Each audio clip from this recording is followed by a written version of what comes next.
Welcome to the Elk Talk Podcast with Randy Newberg and Corey Jacobson. Presented by the Rocky Mountain Elk Foundation.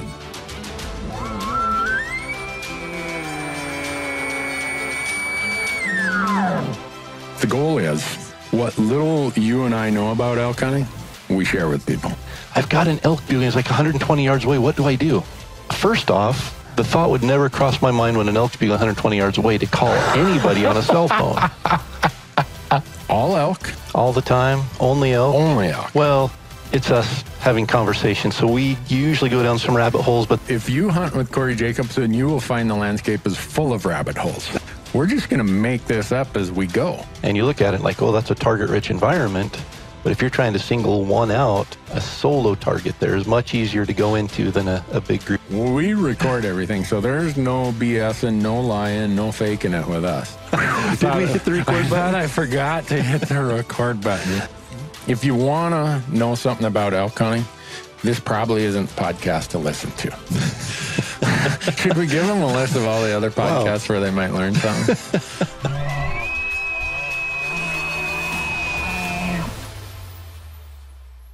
Happy March, Corey. It is March. Can you believe that? How did February go by that fast? It feels, I guess it does feel almost like spring the last few days, so yeah. It must be March. Well, that's what my calendar says it's March, so that means that we got to start paying attention if we want to go elk hunting this year, other than guys like you and I and others who live in Montana, Idaho, Wyoming, Colorado. We just go buy our elk tag. Call it good. Yeah, it's not that easy for everyone else. I know. So those who it's not so easy for, that's why we're reminding them today. First thing right out of the gate. When this podcast drops, if you haven't done so already, you better go check out your New Mexico applications. It's the 19th of March. The other day I did a video. I said, New Mexico, April 19th. Oh, no. And I get reviewing the video before we publish it. I'm like, whoa, hold on. People would think I did that on purpose. I mostly did it because I'm an absent-minded old fart. But it's March 19th for anybody listening. Yeah, March 19th, not April 19th. April 1st is your Colorado-Montana deadline. They're both on the same day this year. And it just happens to be April Fool's Day. And I did a video the other day about Montana's non-resident draw system. I am not sure how we came up with such a ridiculous, complicated system. If I was a non-resident, I would tell Montana, you know what, take your money and stick it in your ear. For as complicated as they've made it, my gosh. Well, it's been complicated. I can remember getting the hard copy regulations and trying to go through those and figure out how to apply and the difference between the general license and the draw hunts and the bonus points and the preference points and, when to apply. Fortunately, now it's online, so it makes it a little bit easier.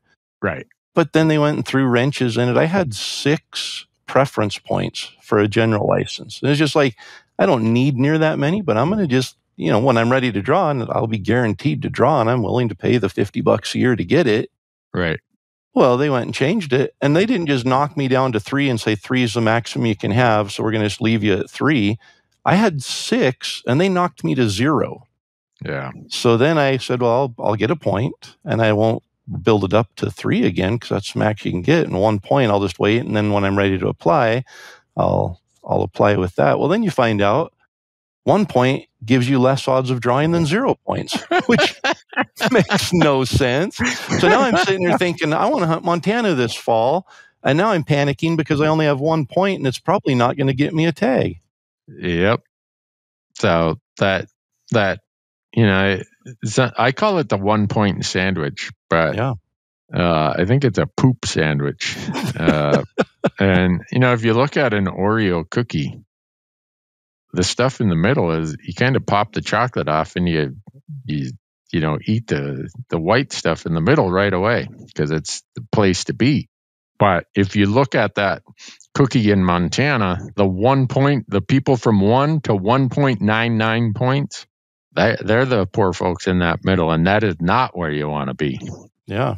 They're the cream in the middle of the Little Debbie getting squeezed out. Yeah, exactly. So it's the longest video I produce every year. We do all these application videos. That one takes longer than any of them, and the editors are trying to edit it to make sense of what I've said, and it's like. And now the legislature's in session again, so who knows what'll happen. I'm sure anything they touch isn't going to make it more simplified next year. It's going to make it more complicated, but yep. Oh, wow. It's like a lot of things in life. It just is what it is. I don't know what to tell people. So if you want to go elk hunting in Montana, you just got to go through it. It's kind of like if you got a toothache, it's going to hurt when they drill that filling in there, but you got to go do it. Yep.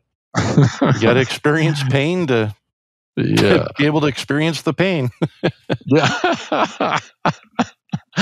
I don't know. I every year when I go through application season, I ask myself, how is it that these states came up with such convoluted things? And I think what it is it just every state has their own little community of people who can influence how that state does things. It might be a bow hunters group or a rifle hunters group or the elk hunting group or the sheep hunting group or whatever. There's a little group of influential people, and usually their systems end up following some path of what was most beneficial for that group.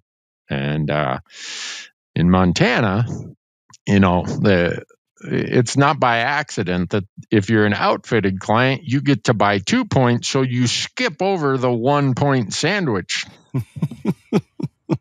My point is that there's a lot of influence in the Montana draw system by outfitters. Yeah. And that's their job, is right. They're trying to make things better for their clients. So it's fully expected that that's how it would be. But unfortunately, those folks who don't use an outfitter, you don't get to jump 2 points at a time. So that you just see that with every Western state. There's some quirk, some little thing, or some big thing that's quirky. Yeah. And the problem is you go down that slope one time, and then the next group comes along and says, well, we want this, and so you add that, and pretty soon you've got a Montana regulation booklet that you need 4 attorneys and an accountant to help you understand, and the accountant's just there to tell you to brace yourself, because it's not going to be cheap or pretty at the end of the day. Yep. That's pretty much it in a nutshell, Corey. Anyone, better get your 4 attorneys on the phone. I'll be your accountant for free on the Montana application. In fact, here's the accountant advice for the Montana application. Just brace yourself. It's going to be painful. Yeah. What's a combo elk deer license for a non-resident? I think this year it's almost $1,200. By the time you add in your transaction fee, they got so many fees on it anymore. It looks like when you rent a car at the airport in Vegas. You got the fee for washing the tire, and then you got the fee for the local bus transit authority, and then you got the fee for the dancing girls relief fund, and then you got the failed casino bailout fund, and by the time you're done at Vegas, your receipt is as long as your arm. And that $19 per day car rental is $143 somehow. Exactly. Yeah. So that's what the Montana application looks like anymore. You got a vendor transaction fee. You got I think some sort of, they don't call it a credit card fee, but let's face it, that's kind of what it is. Then you got an application fee, and then it's like, and then when you're all done, when you're doing your limited entry applications, they charge you for those also. They're like, to save us the money of sending you a refund, would you just want to donate this? Yeah. And if you want a point, you're donating part of it anyway. Yeah. What's it end up costing? Like $100 and something dollars if you. Yeah, I'm sure your out of pocket sunk costs if you apply for the elk deer combo, plus you do a limited entry application for deer and one for elk, plus your conservation license, your habitat stamp, your transaction fees. I'm sure you're into it well over $100 as a non-resident that you're not getting back. Yeah, and then if you want a bonus point, it's another fee on top of that if you don't draw, or a preference point. Right. So, hey, we got people standing in line out the door and around the block trying to get them. So until that line thins out a little bit, I don't think the Montana legislature is going to change anything. Yep. Just like the Wyoming legislature, I don't think they're changing anything. The line they look at their line's still pretty long. Yep. Yeah, and they're not the only game in town. Yeah. But there's limited enough games in town that they don't have to be the best one or the only one. They just need to be one of the games. Yeah. Yesterday, I got in an email swap. Someone was doing an article about point creep. They're like, hey, I was told to talk to you. And they're talking about Wyoming and Colorado elk. I'm like, well, this probably is something, by the time I did fractions in third grade, I probably could have figured this out. Wyoming gives away 8,000 elk tags a year to non-residents, and they got 200,000 people in their system buying points. Yeah. Does anybody think that the point level isn't going to jump pretty much by at least one per year when only 4% of the people get a tag? Yeah. The other 96% get a point. So unless we give away, we got two options to stop point creep in Wyoming.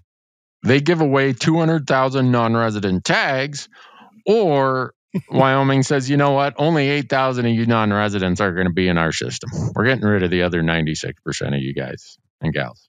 Yep. And they emailed me back. They're like, never thought about it that way.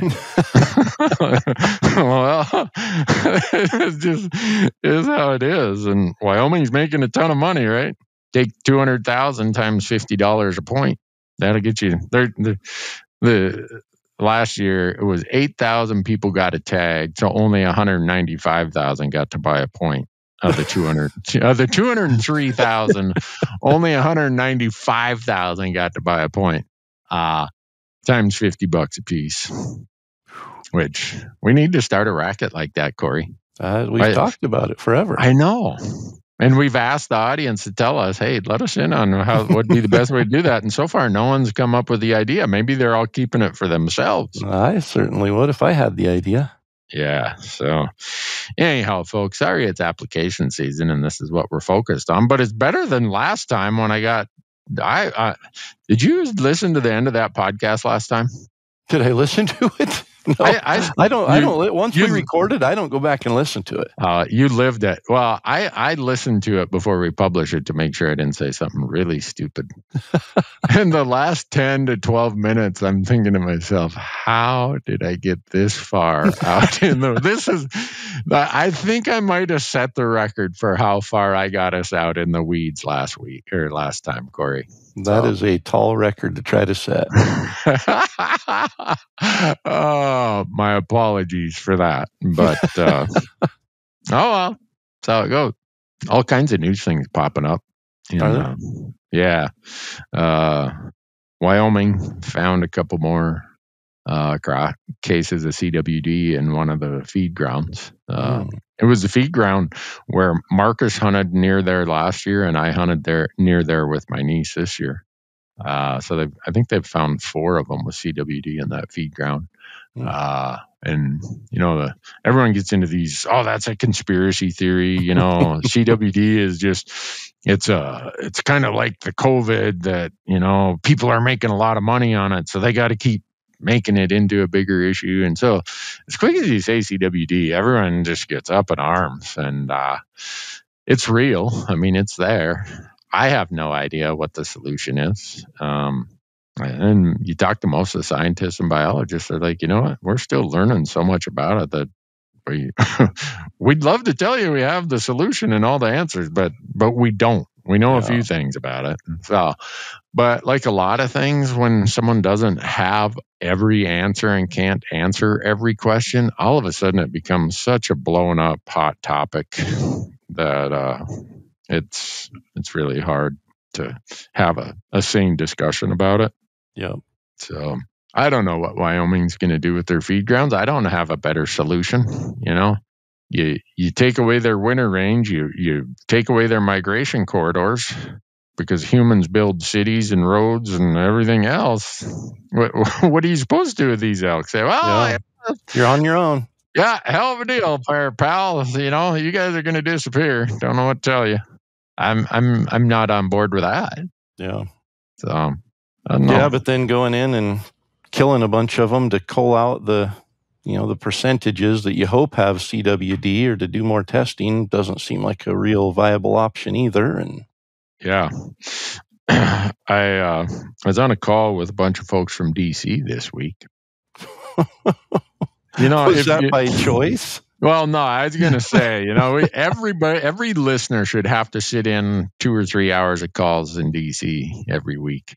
It'd give you a lot of appreciation for the kind of the small talk that happens at home. It's way more pleasurable to go home, have Kim tell me, what her day was about and everything else. I'd way rather do that than sit and listen to Washington, D.C. folks. But the grizzly bear issue came up. Because there's a lot of chatter that under the current administration and with the new director of the U.S. Fish and Wildlife Service, Brian Nesvik, who was the Wyoming director of their game and fish, that somehow that's the fast track for grizzly bear delisting. And a vote count was taken because in the Senate, you need at least 60 to end debate. The filibuster rule, you need 60. Even though when it actually gets to a vote, you need 51.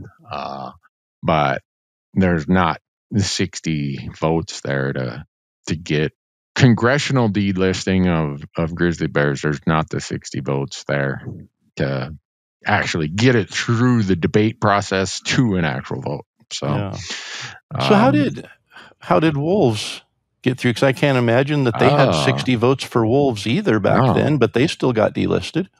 No. So it was attached to a budget rider that was going to either the government shutting down or the government is going to keep going. So our favorite topic when it comes to the legislature, the old rider. Let's try to sneak in bonus points in Idaho on a rider, or let's attach it to the agency's budget for this year. And so I don't know if a lot of people are aware of how that actually happened, but it was called the Simpson Tester Rider.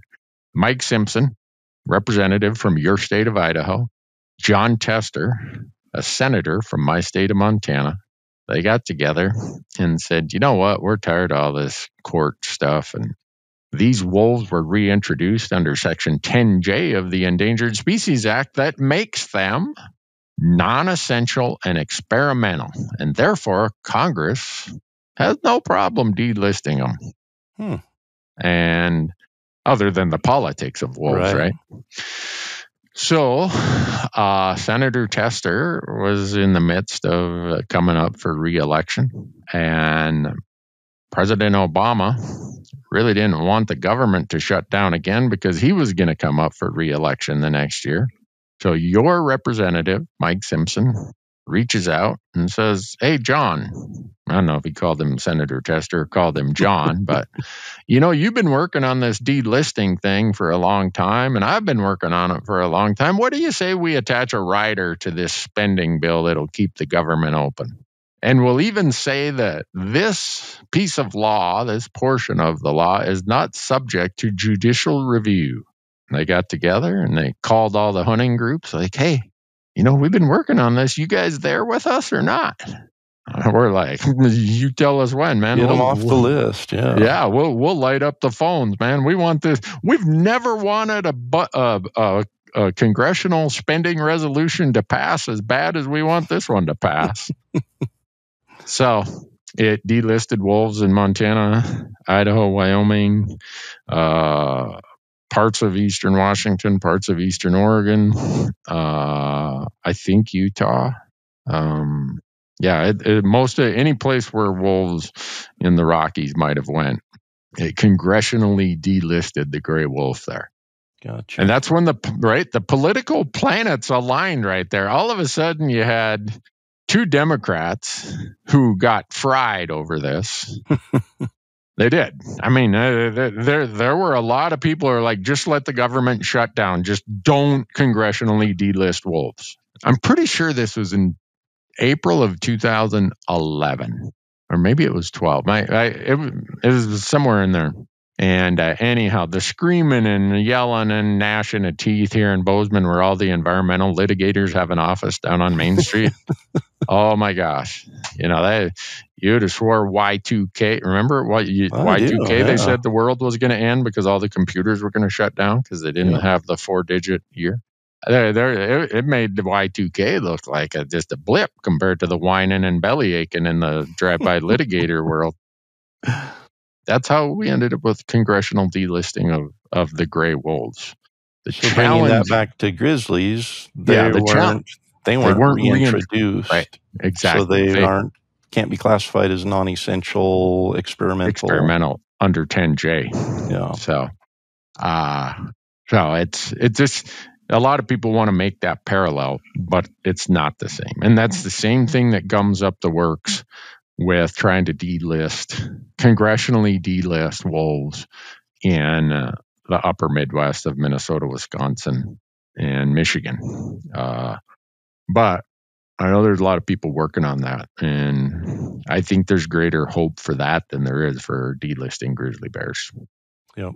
Based on the way the political cards are playing out. So it tells me that people don't make as much money litigating wolves in the upper Midwest as they do litigating grizzly bears in the Rockies. That's probably a fair statement.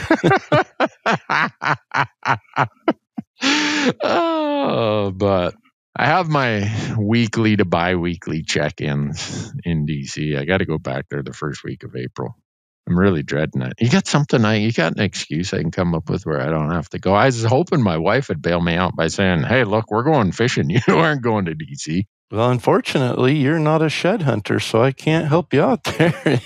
That's shed season, but man, you've never really expressed interest in that, so you might be stuck going to DC. Dang, Corey, you might have talked me into shed hunting. I was just going to say.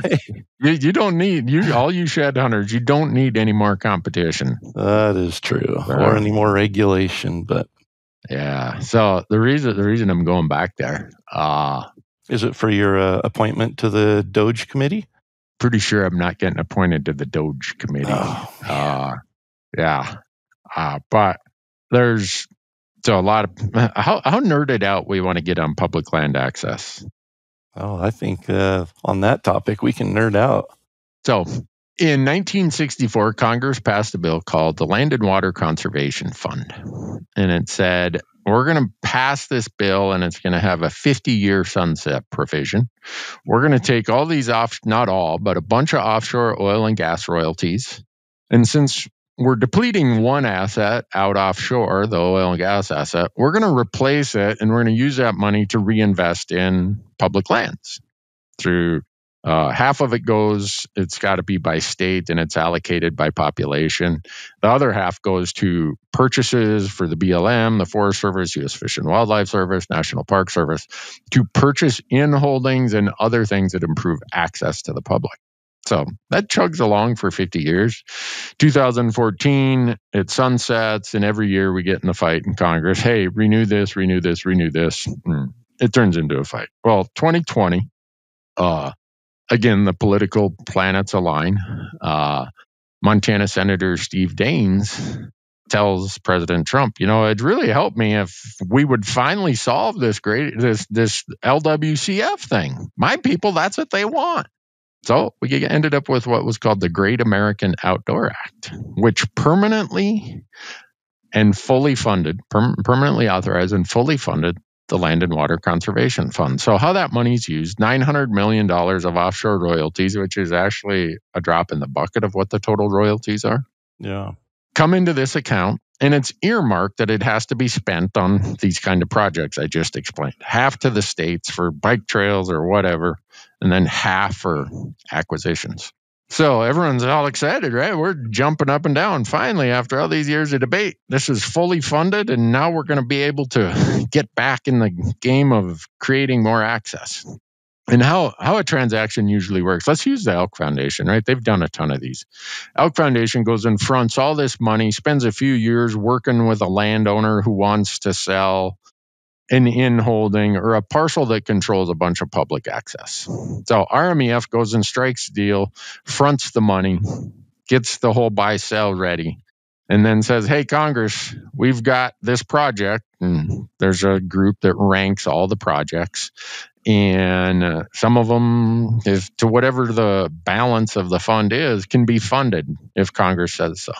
And so a lot of those deals have gotten done. It's amazing stuff. And so when using the Elk Foundation, they kind of tie it up. They invest a bunch of money up front, and they get reimbursed for either part of it or some of it. But the bigger deal is, let's say you got to make a 10% down payment. The federal government uses this LWCF money to pay the other 90%.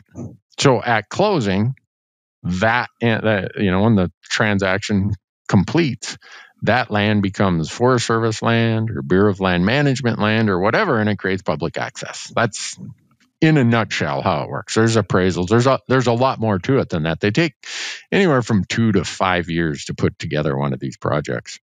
And so we're all excited. The 2024 list comes out and everybody goes through their rankings, and the committees in Congress are like, well, and so they come up with the finalized list that's got 200,000 acres of new access that would be acquired through fee purchase or through perpetual easements. Because sometimes the landowner says, I don't want to sell my land, but I'll sell you a permanent easement that you can get to that Forest Service ground. They're the public, you get to it, And so you can get a lot more done with permanent easement purchases. So everyone's all excited because it's a really good list. I mean, elk hunters, if they saw that list, they'd be like, oh man, this is really good. Well, Congress, in normal congressional fashion, never gets around to passing a true budget, right? The congressional or the federal government's fiscal year runs from October 1st to September 30th. And so that's why everyone's like, why is the government always threatening to shut down in October and November and December? It's because, well, when they finally got around to passing a budget, it only took them through September 30th. And so they do these what's called CRs, continuing resolutions, that allow the government to be like, well, we're still going to pay our bills. We're still going to pay our bills. But in the process, a lot of these projects don't get the specific appropriation from a congressional budget. So they're sitting there in kind of no man's land right now. 200,000 acres that represent so much work and effort by so many people to put these projects together. It's insane. So, me and a few other people, I don't know who I'll be back there, and there's people back there now talking about it, but I get my bite at the apple in April. Nice. Go back there and see if I can convince, the people that I know and the groups that I work with and the senators and stuff that I talk to regularly and their staff to see if we can move this forward and get some of these appropriated in a true budget. But if Congress never gets around to passing a budget, who the heck knows? Maybe it'll all fall by the wayside, because it's really weird. If they're struggling to pass a budget, it sounds like we need to come up with a couple of riders. Well, there you go. Trust me, like the House just passed a budget last week, and I think them and the Senate are trying to work out the details. One of the process, they call it the reconciliation process, where the president, the Senate, and the House try to reconcile all of their ideas of what the budget should look like. And by the time they're done, there are so many riders attached to that stuff. It's insane. Everybody's got to have something. They've got to be able to have their say on it. So if there's 50 of them involved, there's going to be 50 riders. Yeah. So here's the weird part about what we're asking for. The money's sitting there in an account. It's earmarked. It's not like we're asking the U.S. taxpayer to come up with more money. Yeah. It's like, we collected this from the oil and gas companies. It's sitting in an account. Are we never going to spend it? And the bad part is there are people in Congress who say, well, yeah, we passed that bill in 2020 called the Great American Outdoor Act. But if we never let you guys spend the money, guess what?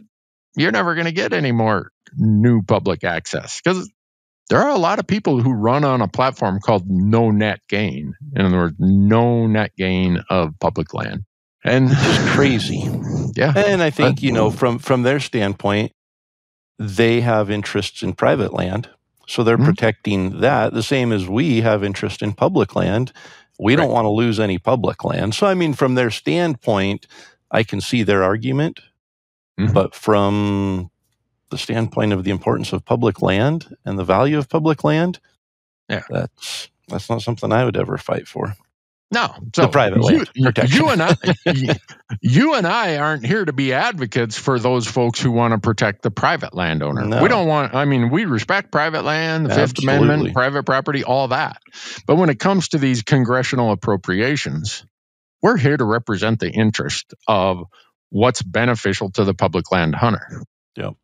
And so that's why I'm not going shed hunting, Corey. When you're out there shed hunting, I hope you're like, boy, I hope Randy didn't say anything that got him thrown in jail today. Well, it'll just give me that much more of an appreciation for the public land that I'm hiking on. Here's the other part. This is so lame, but I guess maybe there's weird people. Corey sees what I'm holding in my hand because we can see each other. I have a pocket knife just like this that I never go anywhere without a pocket knife.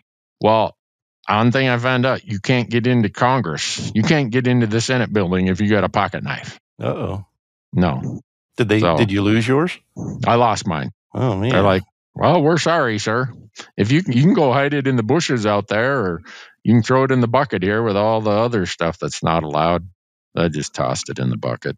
You wonder what they do with it. I'm sure they have an auction there or something. So I don't know. It's really an interesting place to go.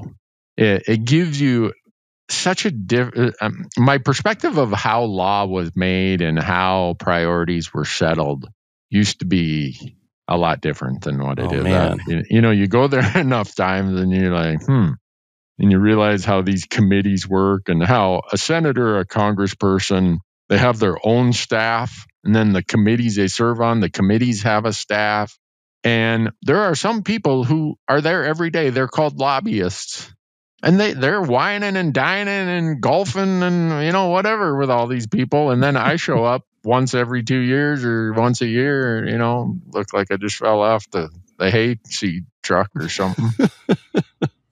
And I walk around there. It's so funny. Did I ever tell you the time when I met with your Senator Risch? And I told him that, so I'm back there, and we're working on some public land projects, and they take you around, and usually you're there with a couple staffers or a committee staffer, because a committee will say, hey, we want you to come and testify.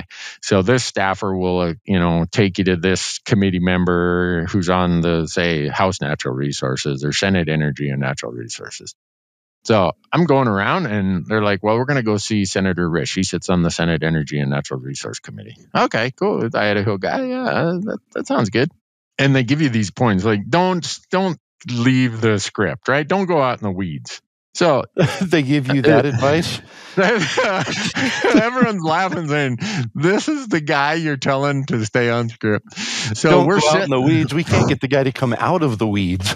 Yeah. So we're sitting there and he's like, I got some people who really don't like this public land stuff, but I got a lot of people who really do. And I see a lot of good in some of these public land projects. And so I'm like, oh man, that's pretty easy. And he's like, who do you think's going to win the Montana Senate election? I'm like, I don't know. I think Steve Daines will probably win it, because at the time he was a House member and he was running for Senate. And I'm like, why are you interested in Montana? He said, well, if my party takes control, then I get to be on the the side of the aisle that we get to pick the chairman. We get to move up. We get better seats, for lack of a better way of saying it. And I'm like, oh, okay. Yeah, that makes sense. I see why you'd ask that question. And then he's like, where are you from in Montana? I said, Bozeman. And he told me a Bozeman story of the time he'd been here. And he said, well, what do you think of this whole outfit? He said, you come back here. It sounds like you come back here regularly. What do you think of this? I said, well, Senator, this reminds me of professional wrestling. I said, you guys show up in front of the camera and you choreograph this, I'm going to throw my cane at you and I'm going to throw my hat at you and I'm going to call you a bad name. You call me a bad name and then let's go have a beer when it's all done. And by the way, none of it's real. Yeah. And so we leave the meeting and the two staffers who were kind of keeping me on track, they're like, what the hell was that about? I'm like, well, he asked me what I thought. So I told him I thought it was like wrestling. My grandma thought wrestling was real. A lot of people think politics are real. I'm beginning to think it's more like wrestling. So I don't know what he thought of that. He probably thought, who the hell did they send here today? So, hey, you mentioned something. You mentioned something in that. You mentioned permanent easement access. Mm-hmm. That a landowner can grant that. Is it can sell it, donate it, or do what's called a bargain purchase, where they sell it for below market value? Yeah. So with that, is it truly permanent? Like if the land changes hands, there's nothing that can be done to undo that? In perpetuity. It's a restriction to the deed that is encumbrance to the new buyer, that if you buy it, guess what? You are buying it knowing full well that this deed has been altered to allow the public to be there and to cross or whatever. Yeah. So and I'm sure it's specific, like they can cross at this point or use this road to get back there. So it's not like they have full access to the property. Yep. It's a easement to get onto the public land. Yeah, here's one of them in your state of Idaho, Corey. There's a 26,965 acre easement that's on this list that's being held up.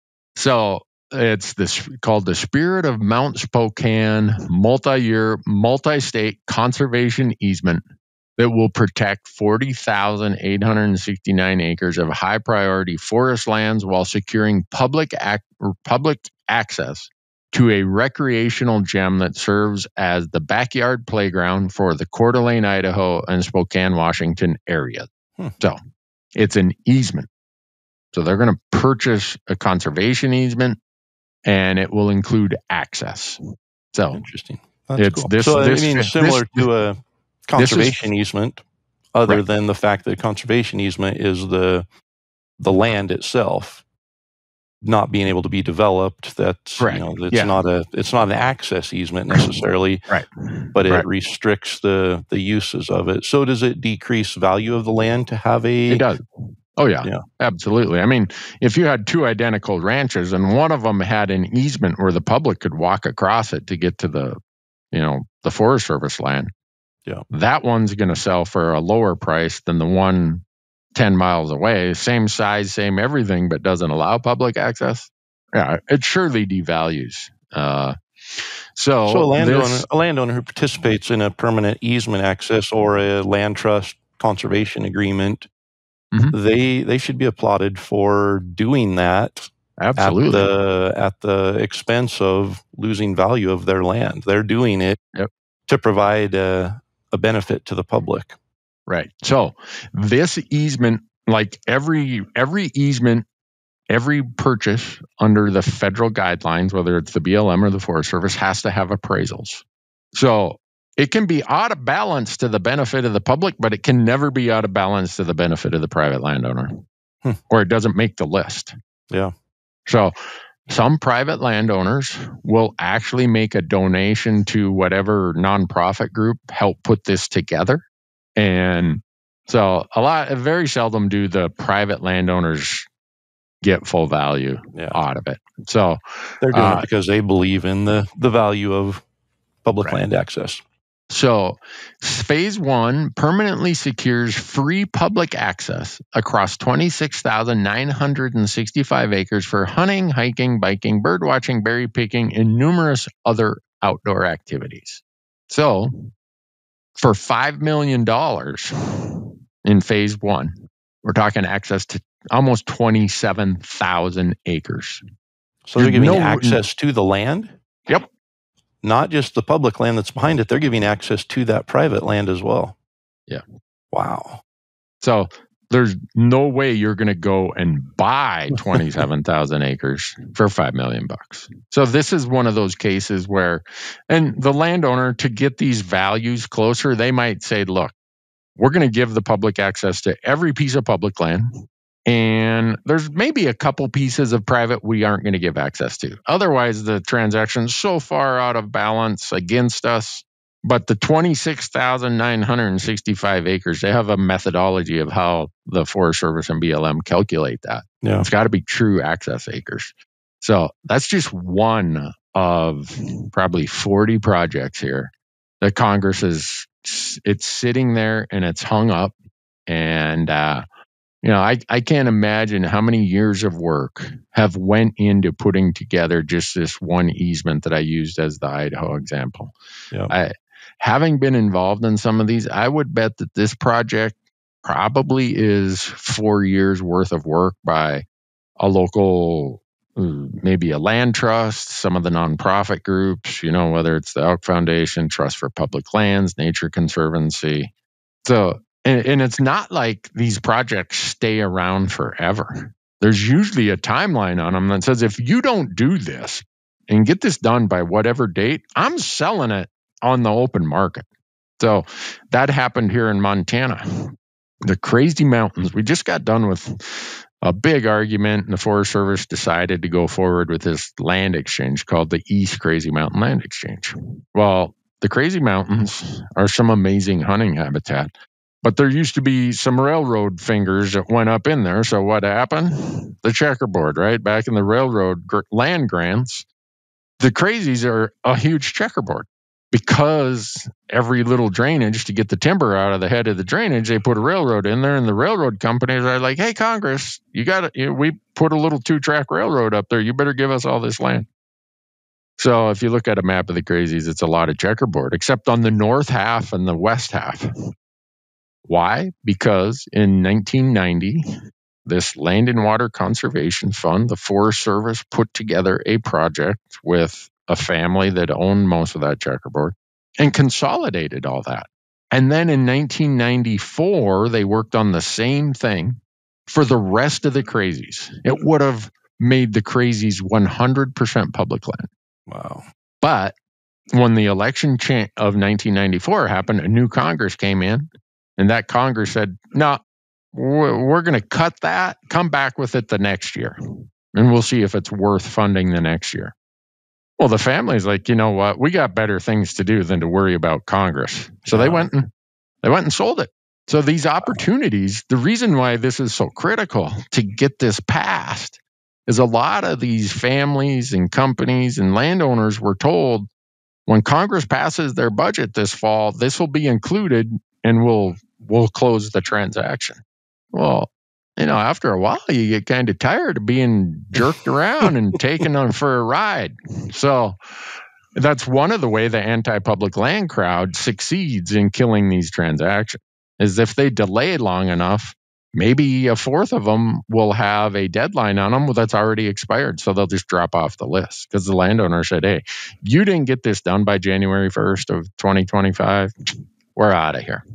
So crazy. Yeah, it's when you see that and you see that it's intentional in a lot of instances, it pisses me off to a point where I'm, when you just knowing the reasoning why anybody would want to undermine us creating more public land.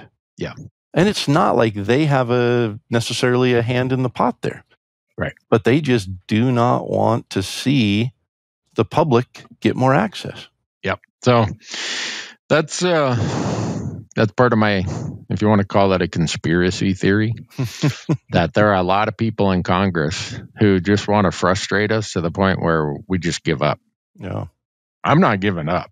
right? If the public land ship's going down, I'm going down with it. Yep. The thing that they've misjudged is they think that I'm employable and that I have a real job. I don't. I got nothing but time when it comes to being a pain in their butt.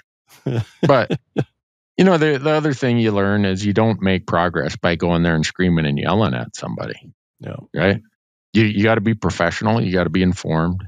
You got to be persistent, and you got to have a compelling case. Like I've sat across the table from some of the staffs of I call it anti-public land crowd, and they're like, all right, give me your 5-minute speech about why my boss should think this is a good idea. So I better have a really compelling 5-minute presentation that I'm ready to roll off the end of my tongue, because that's probably the only chance I'm going to get. But as quick as I leave, here comes a lobbyist to tell that person, hey, tell your boss that last guy in here, he doesn't know poop from apple butter. I know, by the way, remember when we paid for him to go on that vacation down in the Bahamas? We really called it a conference, but he got to go. I shouldn't say that. There's laws against blatantly doing it that way. But anyone who doesn't think that the guy who comes in behind me as a lobbyist has a way more day-to-day, face-to-face relationship with these people than I do. Yeah. So how can the public, me, listeners, help sway this? Like, who do we contact and what do we say? That's what the phone call was yesterday.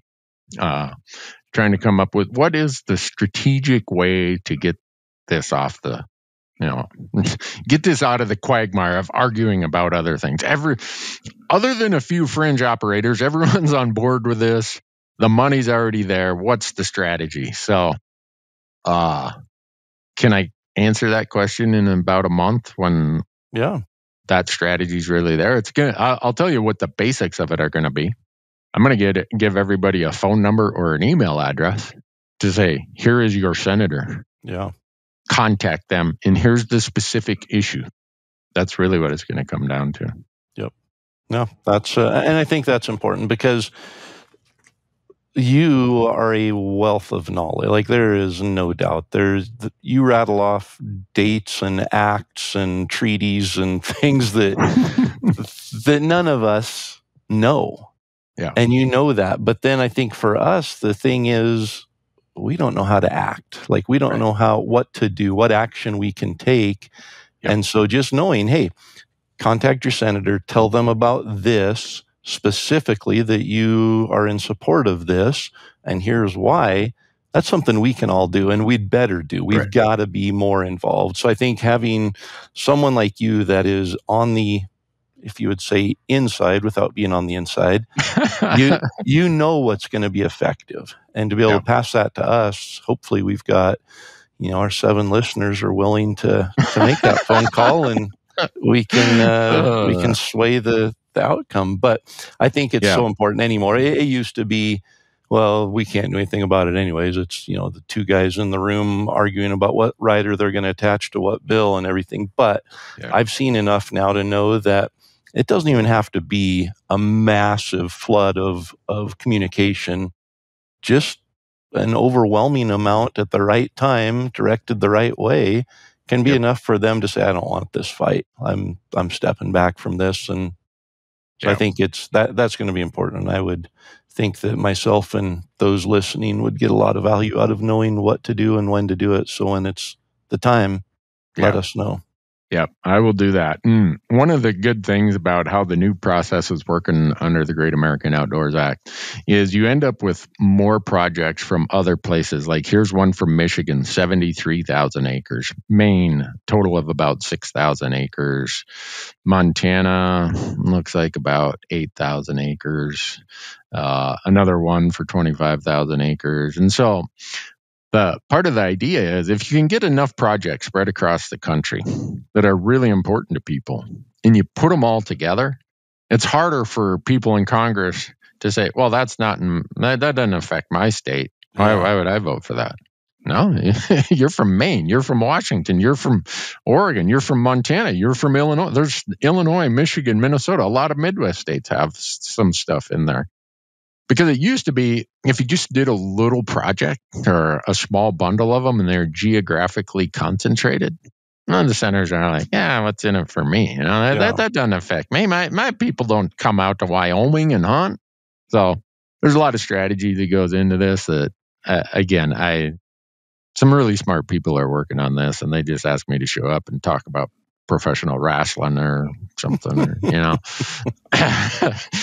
but no, I guess if there's one thing about being involved in this for 40 years, Corey, is you do end up learning a little bit of this insider pool, and you just have enough experiences where you got your butt handed to you, or you had some victories, so you learn a little bit about that. And then the other reason, no one really cares what Randy Newberg has to say, but they care what Randy Newberg and Corey Jacobson, who have the largest audience of any podcast in the elk hunting space, they do care what Randy and Corey have to say there. No. So the reason that we get asked to do some of this stuff is because we are a conduit to get this information out to audiences that it affects. No. And so you're saying we have more than 7 listeners? Well, 8 maybe on a good day. Yeah. But, one of the groups that has just, if we go through that list, project by project, and like I said, there's 40 or 50 of them on there, the Elk Foundation hasn't been involved in a good share of those. The ones that are in elk country, a lot of them, the Elk Foundation put together with that state delegation, with that governor, with that county commissioner, wherever it's happening, and tried to build support, worked with the landowner. The Elk Foundation has LPMs, land project managers, throughout elk country. And they might have to cover 2 states, or some places multiple states. But their job is to go and work with these landowners who have this interest in helping the public. And there are a ton of landowners out there. There are more landowners who want to do this than what we have funds to do it with. And so knowing that and seeing the demand for it, it always puts me a little bit, I got to bite my tongue when I hear people say, oh, damn private landowners.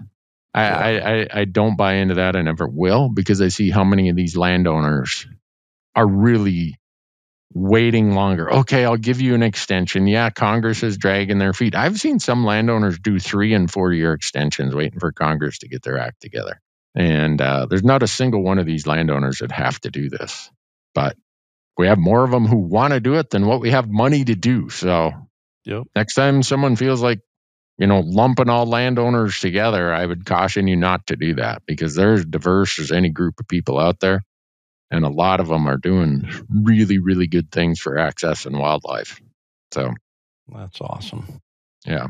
So you want to go to DC? I'll go pick some antlers for you. You go to DC. Probably not in April. No, that's I couldn't think of a place I'd rather not be. Really? Where they're also the group's also talking that they might want me to go back in July or August. I'm like, all right, I might go in July or August, but I am not going in September. Yeah. Or October. Or November. Or December. Or probably January. You just like going and spreading viruses and diseases too much in January and February with all the shows you go to. Yeah, but no, I'll be honest with you, Corey. As much as I don't really care for DC, I do feel that my time there and the relationships I've built over time do have some say. Yeah, a little bit of sway. The other thing we got to realize is, in the world of our country and its issues, I wish public lands was everybody's top priority or in their top 3, but it is not. So you got to figure out, who are these people who have a connection to these public lands? I don't care what side they're on. Like in the Senate, my Senator Steve Daines is really into public lands. He's the one who pushed the Great American Outdoor Act. On the Democratic side, there's a guy there, Martin Heinrich, fanatic public elk hunter. He's all about it. When you can kind of tell whose offices if you're walking into when you sit in there. Well, if you went into Martin Heinrich's office, you'd see Democratic, ranking minority member on whatever committee. You don't go in there and expect to see tons of taxidermy of bears and lions and elk and other stuff, but he's all about it. And so you quickly learn that there's a lot of this on it's not what you would see if you just watched our national news, right? Yeah. That this side's all one way, that side's all the other way. And so you try to seek out, who are these people? How can I build relationships? How can I help them throughout the period of time? Because sometimes they'll text me and say, hey, could really use your help on this. All right. Yeah. I don't say, well, you're on this side or you're on that side. It's like, I know you. I know you're one of the few who have this as a priority. So I don't care what side you're on. If you have this as a priority, I'm going to be there. And so that's the other expectation, I think, that we got to understand, that, what my grandma used to say, frustration is the result of unrealistic expectation. And for us to expect that the entire Congress or the entire world of Washington, D.C. is going to worry about public land elk hunting, for most of them, that wouldn't even make their top 1,000 list. Yeah. Fortunately, there's a handful of them where it makes their top 10 list. So my job is to make sure those who have it in their top 10 that we're pals. Yep. Regardless of which side of the hall they sit on. Absolutely. So that's why some of these things, I know people get frustrated, and I get frustrated also. But my job and the job of those of us in the outdoor space, the hunting space, is to make the compelling argument to anyone back there that this should be on your priority list. And sometimes to do that, you got to bring in some groups and some other parties that, when it comes to actually hunting, you guys, sometimes we're on the opposite side. But when it comes to public access and whatever, guess what? Today, I guess we're going to be friends. Yep. And you get a lot of heat over that sometimes. It's like, I don't think you can trust Newberg. Yeah, why are you working with that guy? Yeah, well, because that guy might help me get this bill passed. So, and I say mean because that's what my focus is, but it's a pretty big group of us in the hunting space that end up, it's probably 20 or 30 of us that most of them just don't have a podcast where they run out in the weeds like we do on this stuff. So they well, this is just, and I sit here, and as we have these discussions, I think, is anybody going to listen? Is anybody, is this entertaining? Is this educational? I don't know. I have to think, I am so passionate about elk hunting. Yep. And understanding that elk hunting doesn't exist without access to public land. Right. Like it doesn't. For most of us, it doesn't. Yeah. Elk hunting as we know it does not exist without access to public land and meaningful access to public land. And so this is something that I become passionate about, the public land piece of it, because of my passion for elk hunting. And I hope that all elk hunters at least have an interest in this, and to be educated from somebody like Randy, who knows so much of the process that goes into some of this stuff. I mean, I might have heard of the Great American Land Act or things like that, but knowing that there are all these projects, that there's money already sitting aside, and that it just might take us getting involved and taking some action and taking 5 minutes to make a phone call or send an email that might have a persuasion on the outcome of this that's going to benefit access, because access is at the heart of all of the struggles of elk hunting right now. I mean, it really is. We look at tag availability. Well, we can't give more tags because there's not enough place to put more hunters. Right. We can't give more tags because there's not enough animals on public land. And I think that's a big thing we're seeing in Idaho, in Montana, in almost every state. Elk are becoming residents of private land. Yep. Because there is less displacement. There's less pressure on them from predators, both two-legged and four-legged. There's sometimes better management of that land, providing better feed and water. And so elk are becoming displaced onto private land.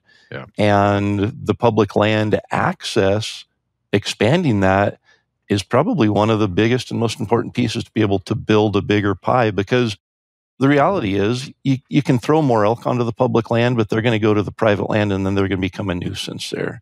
Yep. So that management of the elk on private land increasing access to that private land through easement, through any of that, is going to be a big piece of that. So I say all that to say thank you for being so educated on these things and involved in them, because it gives us a little bit of education and gives us a direction and an action that we can take at some point to get behind what we're passionate about.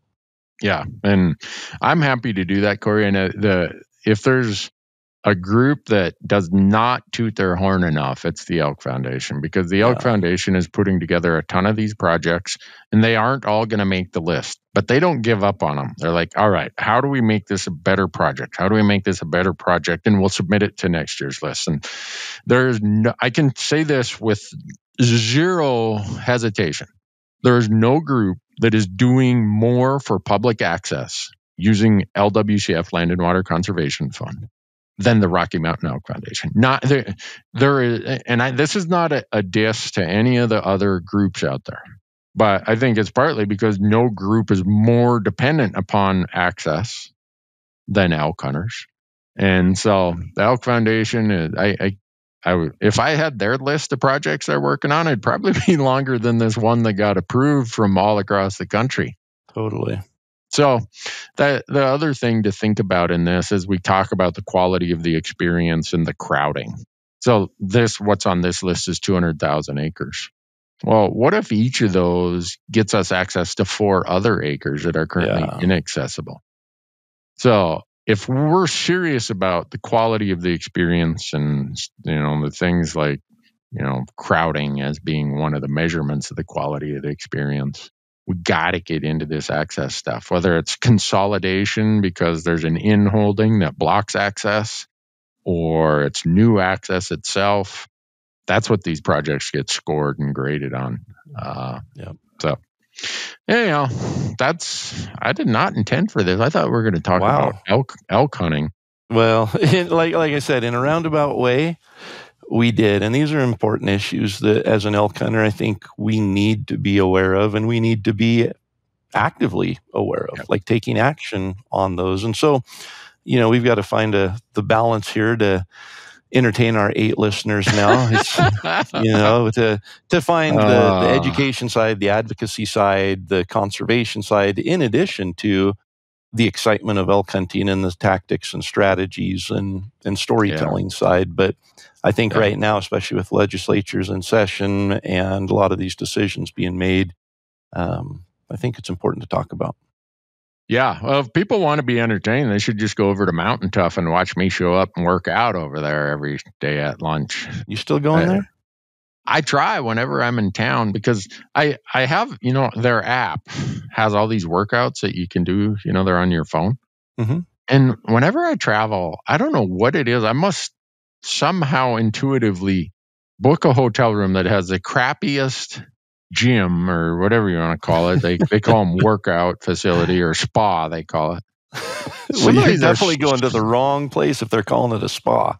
Yeah, some of these are so crappy, I end up working out in my room. And I'll be honest with you, when I'm in my room, I'm worried that I'm jumping up and down and hopping and making too much noise for the people down below me or beside me or whatever. So I never get the quality of the workout when I'm in one of these places with a crappy room. Now, the Durango in Las Vegas has the best gym.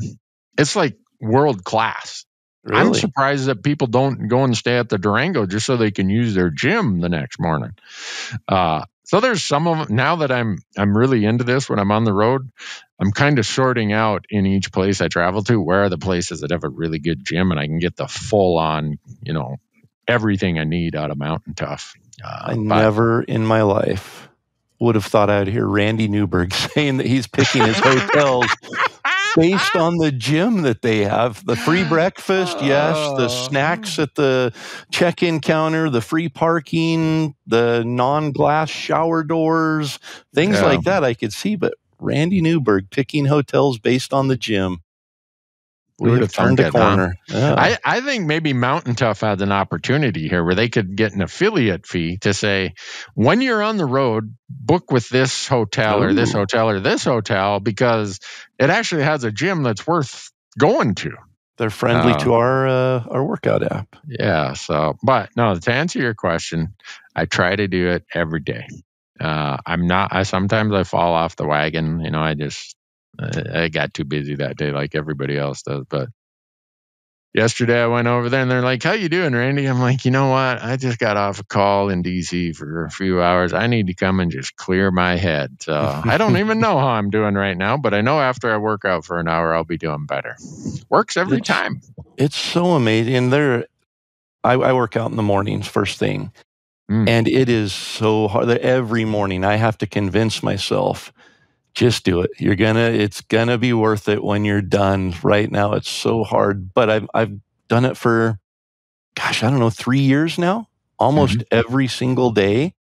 And it's become a habit. And I know no matter how bad I feel before, that I'm going to appreciate it and get results. I'm going to feel better by the end. And whether that's physical, mental, whatever it is, I'm going to feel better. And so I force myself to do it, and it becomes easier just remembering that I'm going to feel better. So it's so important. Plus, you get the benefit of enjoying an elk hunting experience from a physical standpoint a little bit more.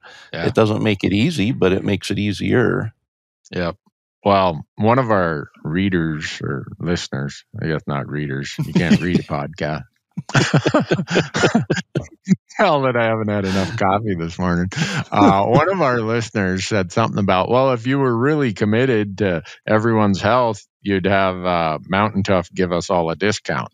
So I talked to them the other day, and they're like, you just tell them we'll fire up promo code Elk Talk, and if anyone uses that, we'll add their 30 days to their free trial. So do we got to do an ad on that, or should we insert an ad? Or anyhow, it was kind of a challenge. No. One of you who were listening said, "Hey, so their app, they have a free trial." They're going to. They better. We're going to look like a bunch of fools if. Yeah, you go to mountaintough.com, I think it is. MTNTOUGH. I don't know. It's just I went to the Apple store and I downloaded it on my phone. It's called Mountain Tough. MTNTOUGH. Anyhow, you download it on your phone or you go online and you set up an account. And they told me that if you use promo code Elk Talk, you're going to get an extra 30 days free. Now, so I'm looking right now. They've got a special going on their website that is a 14-day free trial. So you're telling me if I click on that and sign up, I put in a promo code Elk Talk, and it's going to add 30 days to the free trial period? I hope so. They said they'd have it spooled up in short order. I don't know what short order means, but yeah. Well, there we go. Okay. Yeah. So Elk Talk. That's good a salesman we are. I have the app on my phone. Yeah, I do too. Right here. It's a green ibex. And I've never hunted ibex before. Looks like a Persian ibex of some sort. But anyhow, yeah, it says, are you enjoying your Mountain Tough fitness? They should have a yes and a no, not just yes or no. Like, yes, I'm enjoying it when I'm done. No, while I'm doing it, it hurts. I was going to say, depends on when you answer that. That should pop up at the end of the workout, not the beginning. Yeah. But I will tell you that sticking to it this winter, normally by, getting into March, I'm starting to put my britches on and be like, man, hey, honey, did you dry my britches on hot last week? These are really tight. They're not the case right now. So I attribute that to just being disciplined about it. And, I've said this many times since I started working out last year. I just view this as an investment in my health and my hunting. I'm going to get more health and more hunting out of it. So anyhow, when you travel the crazy stuff that I do this time of year, you need something to kind of keep you accountable and make it easier for you. And it does. So totally. And Dustin's such a good guy. All those guys over there. Yeah, we should have him on the podcast and have him tell some elk hunting stories. He's got some really crazy elk hunting stories. Really? Yeah, he's. I had no idea that big of an archery elk hunter. I don't know that he's that interested in rifle elk hunting, but and maybe that's because he fills his tag before rifle season gets around. But no, he'd be a fun guy to have on, and he's not a very good salesperson either. Between the three of us, we suck at sales. Or just like throw a promo code out there and call it good. That's as deep as I get into sales. Yeah. But what else we got to cover, Corey?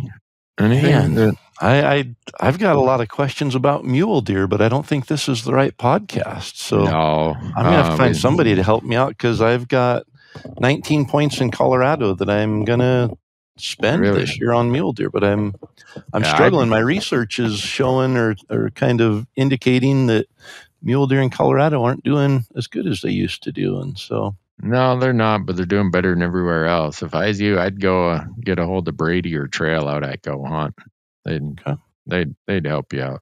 Yeah, they write articles, but call them. Say, hey, I need some insider info here. Yeah, and they'd lie to you and say, well, let me tell you the inside story, and then you'd read it in their article a day later. That's not really inside. Yeah, it's like, wait a second, I thought I was getting the inside story here. You just pushed it out there for the whole world to see. But yeah, well, it's so hard. I mean, I've spent so much time on Go Hunt just looking at draw odds and figuring out, okay, these are the ones I should be able to draw. But so much changed in Colorado this year with their 2028 plan coming out and looking at season dates. I'm thinking there might be more people that decide to do what I'm doing and burn points this year. So I'm not sure how accurate, I think it's, if anything, it's going to take more points. So now I have to look at some that are under my point level from last year and consider those and then try to make a decision. But trying to just get on the ground knowledge of some of these units,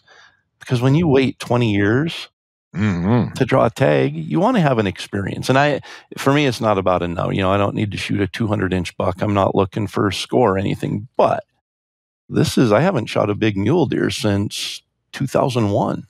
No, I haven't shot a big one since 1964. If that makes you feel any better. Wow. Yeah. That was a long time ago. That's the year I was born. But no, it's just, I think for anybody in that situation, it's hard to spend the points once you've waited so long. It's kind of the same for elk in Arizona. I'm back to 19 points there. And you get ready to pull the trigger and it's like, is this going to be worth it? So, yeah. Well, but I'm going to do it. This is the year. I can't help you on that, Corey, but if you draw, let me know. I'll bring some llamas and bring some, I don't know. We might have to film it as part of Fresh Tracks or something, because I don't know if the Elk 101 crowd is really that interested in watching somebody rifle hunt for a mule deer. Well, you let me know. It was kind of interesting. The comments we got during Destination Elk this year. Yeah. I mean, most of them were really positive, but there were a few people who are like, I don't come here to watch you shoot grouse and rabbits. Really? I come here to learn about elk hunting. And so it's, we have to kind of be careful. Well, I don't know what to tell you on that. If you're out elk hunting and you see a rabbit or a grouse or something, and you're too much of a purist that you're not going to shoot it, well, I don't know what to tell you. You won't be getting a Christmas card from Randy, that's for sure. No, not at all. Don't stop by my office and ask for a cookie, because I ain't giving you one.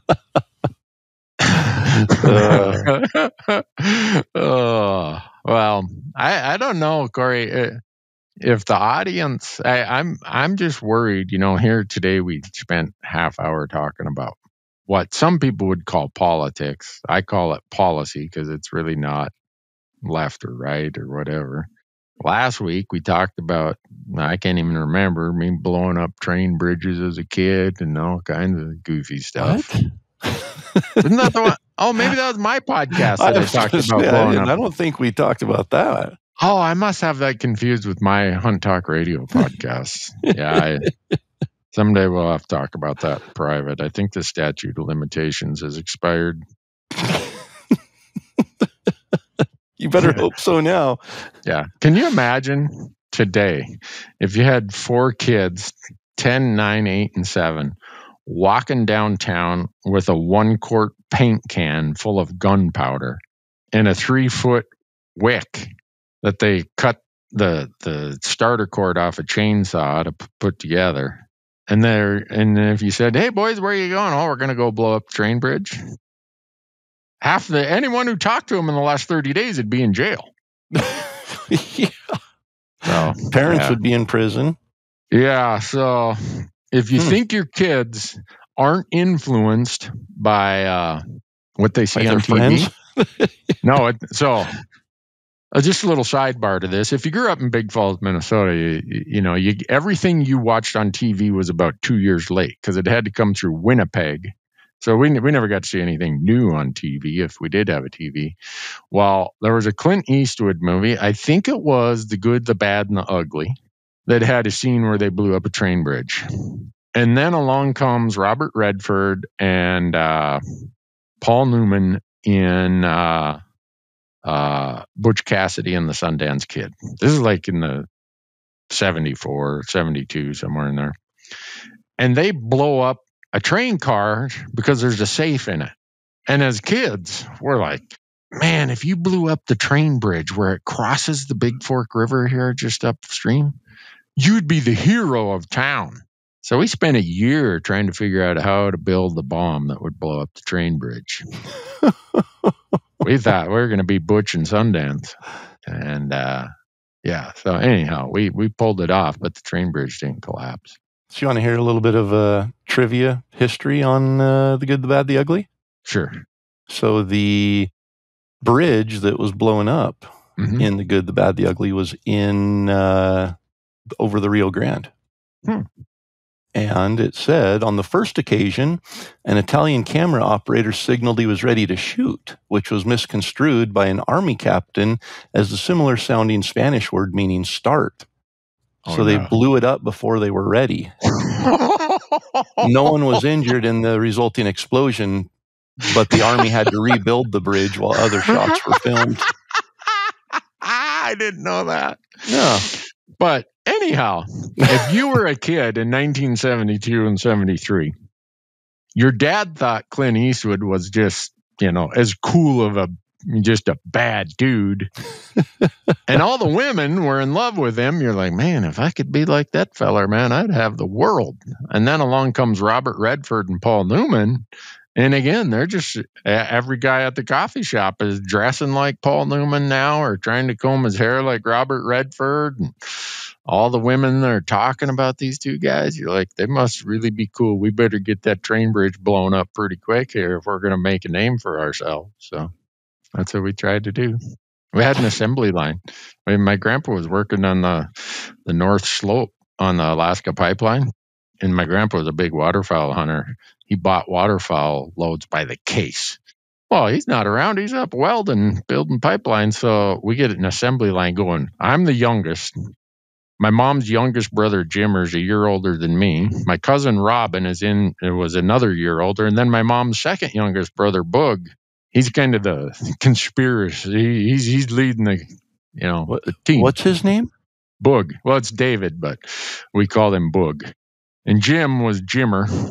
In my family, you aren't anyone if you don't have a nickname. But so I don't think I'd want the nickname Boog, just knowing what that probably came from. So we got this assembly line going, and I'm running the hacksaw. I'm cutting the 12 gauge shells right above where the wad is, and then I hand it to Jim. Jim's got a needle nose pliers. He pulls the wad out and dumps the powder in. Robin's in charge of all the BBs and making sure, because we were salvaging all the BBs for our Red Riders. And Boog is putting the bomb together. It's a hardware paint can. And we made a little one those really small stain cans. Yeah. We made a little one as an experiment, and it failed miserably. It didn't really even blow. All that happened is Robin started my shirt on fire in the process.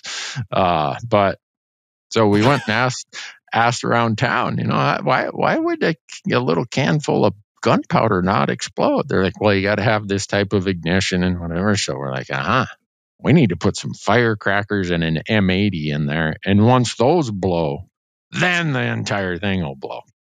So we ended up, our second bomb we built was this quart-sized paint can.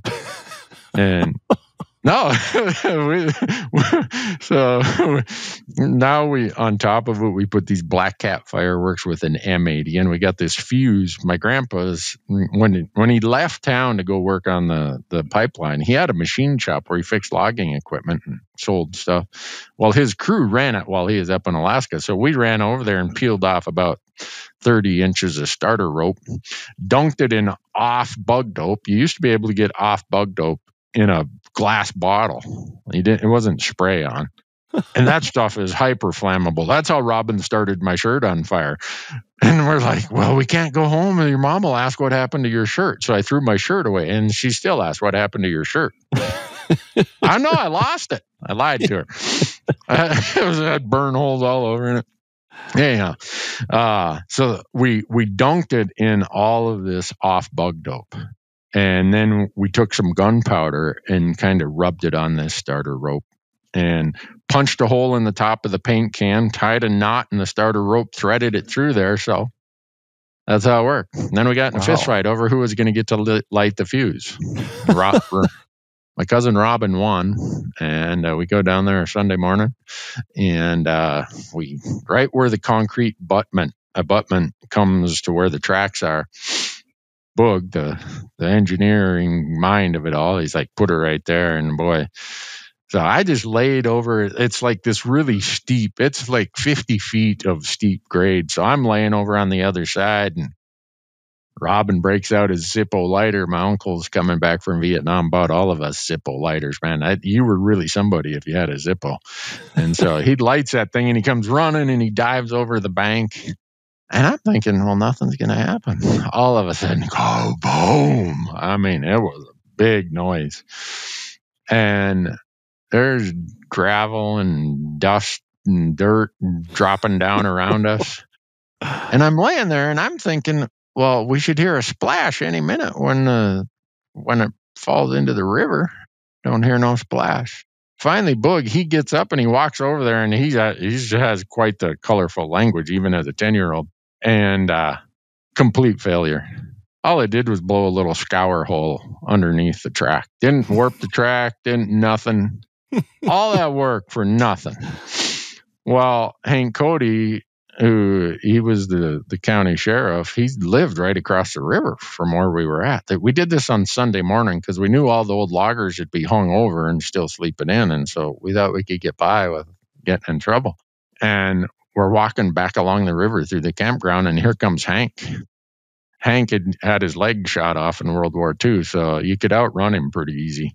But we decided not to run. He is a good boy. He actually ended up being my stepdad's brother, or his brother ended up being my stepdad later on. But Hank's like, you boys hear anything? No, didn't hear nothing. What are you boys doing out here so early this morning? Oh, wait, we made up some lie about how we were just doing something before we went to Sunday school or something. All right.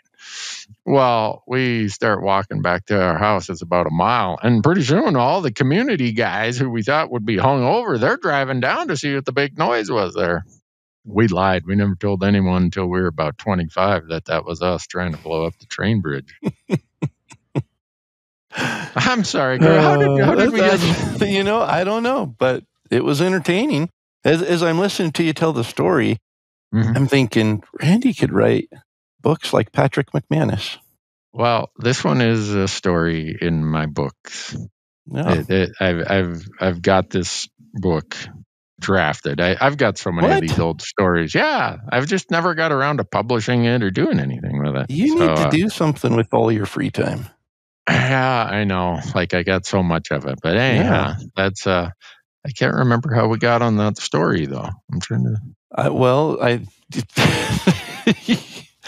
probably have to go back and listen, and it still wouldn't make sense. So we'll just leave it at that. It did make me a better elk hunter because I learned a lot about directional forces with gunpowder.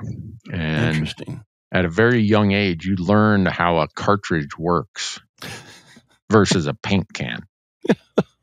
if you tried to kill an elk with just a paint can laying there with a projectile next to it, you aren't killing anything because the directional forces aren't going to help you. They're just going to go everywhere. But by the time I'm 7, I'm like, if you could channel those forces down a 7-millimeter tube, that projectile is going somewhere. It might not take down the train bridge in Big Falls where it crosses the Big Fork River, but it's going to have something. So that was my first real experiment in physics and explosives and fire. I'm just glad you're here to tell us about it. Yeah, look at I got all 10 fingers even after that. But no, I think about that, and I've waited a long time to really tell that story publicly because I don't want any kids to go think that's the right thing to do. Because in today's world, I can't imagine how far back in the jail you would be. Yeah. I mean, my parents would have been so far back in the jail, they would have had to pipe daylight to them, I'm sure. It'd be that far back enough in the pokey. But it's a different world. We grew up in a different world. That's for sure. It was about I'd say a 2-week project, 1 week of failure and then 1 week where all right, let's learn our lesson here. What we fail on the first time and make it work the second time? Well, even the second time was a failure, but at least it is. The lesson learned was if all else fails, go bigger. Yeah, the other part is we ran out of shotgun shells. My grandpa, we didn't have any shells left to cut in half. But when this is so funny, when he came back from the North Slope, he's getting ready to go to Saskatchewan on a duck hunt, right? He's like, "Oh, I'm back home," and he's like, "Where are my shotgun shells?" And he probably said, "I'm going to have to go reload some more. I've got a gallon of gunpowder sitting under the table there. You could have just taken it." Maybe he did. I don't know, but anyhow, that's if people wonder why I am the way I am, there's a little insight there to what you do if you grow up in a little logging town and you're bored and you just watch Clint Eastwood or Robert Redford and Paul Newman, and if you don't think your kids are influenced by what they see on a screen, I'm here to argue with you. I beg to differ. So, yeah. Well, sorry, I think we've solved a lot of problems today. It's probably time to turn people loose, though. Yeah, I think next week we should actually do something related to elk hunting. Like directly related? Well, as direct as you and I can get to it. So, that sounds like a plan. All right. I'm going to hit the stop button right now. So give them their fond farewell. Well, the fact that you're able to hit a stop button means you hit the start button to begin with. So we're good there. All right, folks. Hope we entertained you, if nothing else. We don't have much to tell you about elk hunting, but we got a pretty big pile of BS around here. So hopefully they didn't run off the road laughing too hard when we were telling that story. So then come back next time for some actual elk hunting content. Yeah. Send us some emails to Elk Talk Podcast, right? Oh yeah. Yeah, we've only got like 20 of them in the last week. That's pretty low. We must not have made a big enough request. So awesome. Well, we will catch everyone next time. All right. Thanks, folks.